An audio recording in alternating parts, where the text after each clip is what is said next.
Nagsimula na kahapon ang paggamit ng bagong beep cards tickets sa LRT Line 1 southbound lane.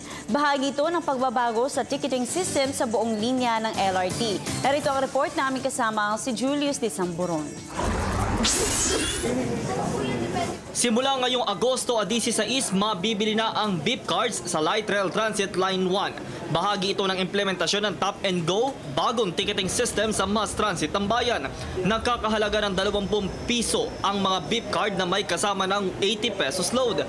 Pero sa southbound lane lang muna ito magagamit o mula Roosevelt Baclaran. Ayon kay LRTA spokesperson Atty. Hernando Cabrera, ang mga pasaherong manggagaling sa Baclaran patungong Roosevelt ay pansamantalang gagamit muna ng ticket coupon hanggat ongoing pa ang pagkakabit ng mga contactless machines sa northbound lane. Una, hindi na tayo gumagamit o hindi na tayo gagamit ng uncoded tickets.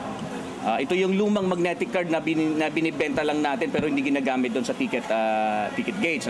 So hindi na tayo gagamit noon. Ang gagamitin na lang natin ngayon is yung tinatawag natin ng mga ticket coupons. Yung ticket coupons naman na yun, may mga security features siya para hindi siya hindi siya ma-copy or hindi ma-duplicate at gumamit ng mga peke. Pangalawa, yung issuance naman noon from our side hanggang sa pagdating sa pasahero, meron na rin tayong mga para maiwasan ng filterage. Maaaring loadan mula 12 piso hanggang 10,000 piso ang beep card. Valid ang card na ito sa loob ng 4 na taon. Sa ngayon, sa mga ticket booth muna, maaaring magpa-load ng inyong beep cards. Bukod sa LRT1 ay nagagamit na din ang bagong ticketing system sa buong linya ng LRT2.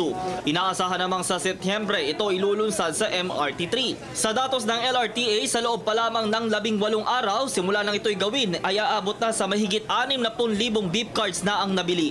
Ang bagong ticketing system na ito ay katulad sa mga bansang Singapore, Thailand, Hong Kong at London. Para sa Telebisyon ng Bayan, ako si Julius de Samburon.